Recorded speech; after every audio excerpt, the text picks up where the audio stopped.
What if God asked you to leave everything behind, your home, your family, your comfort, and follow him to a place you've never seen? Would you go?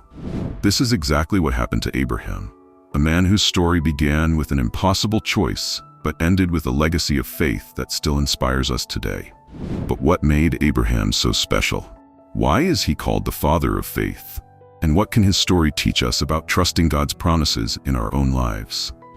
Abraham's incredible journey, a story of courage, trust, and faith that might just change the way you see your own life. I wasn't always the man you know as the father of faith. My name wasn't even Abraham, it was Abram back then, and I lived in a city called Ur, a place of wealth, comfort, and safety. Then one day, everything changed. God spoke to me, not in a dream, not through a messenger, but directly to me. He said, "Leave your country, your people, and your father's household, and go to the land I will show you." Think about that for a moment. Leave everything you know. Leave your home, your family's legacy, and start walking with no clear destination. How would you feel? I'd be lying if I said I wasn't afraid. I didn't know where I was going or what I would face. But here's the thing, I trusted the one who called me. His promise was greater than my fear. God promised to make me into a great nation, to bless me and to bless all peoples through me. I didn't know how he would do it, but I believed him. And that belief changed everything. So I left. I walked away from everything I knew, holding on to one thing: faith. Faith in the one who never fails to keep his promises. When I took my first steps out of Ur, I didn't know where the journey would lead. I just knew I had to go. God had spoken, and his words were clear. Go to the land I will show you. That was all I had. No map, no destination, just his promise. It wasn't easy. I left behind everything I had built, but I learned something along the way. Faith isn't about having all the answers. It's about trusting the one who calls you, even when the path ahead is unclear. There were days when the journey was almost unbearable. The desert was harsh, the nights were cold, and doubt would creep in. I wondered if I had made the right decision. I wasn't just leading myself, I was leading my family, my servants, and everyone who trusted me.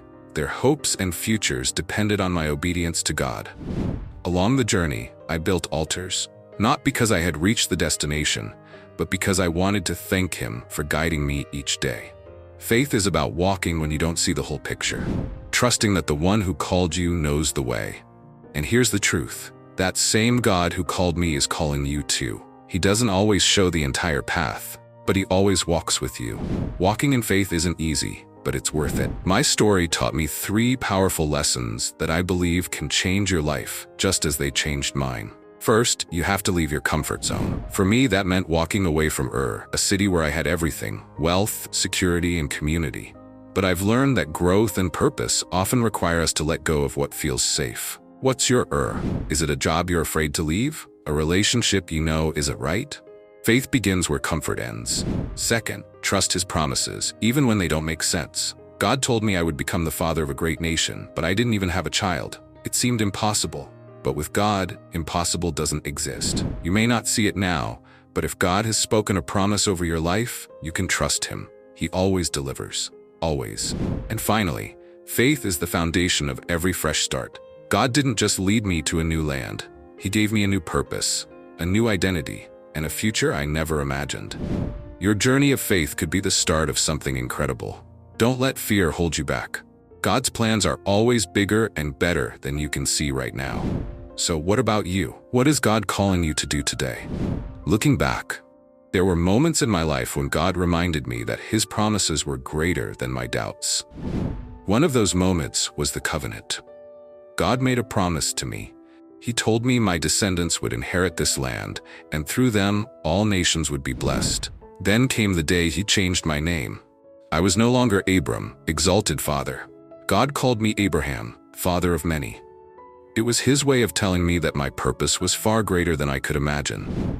One night, he brought me outside and said, "Look up at the sky and count the stars, if you can. So shall your offspring be." I saw the vastness of his promise. It wasn't just about me or my son Isaac. It was about generations yet to come. It was about you. These moments shaped my faith.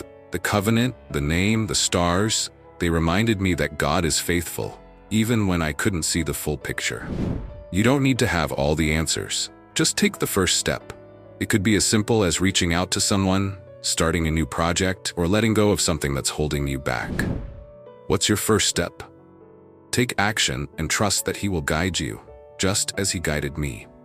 If you found this story meaningful, like the video, subscribe to our channel, and hit the notification bell for more stories of faith and inspiration. Watch the Genesis Unfolded playlist and learn more about the beginning of faith in God and the covenant with humanity. Faith, like Abraham's, is a journey. Not about perfection, but about trust. Keep walking even when you don't see the whole path.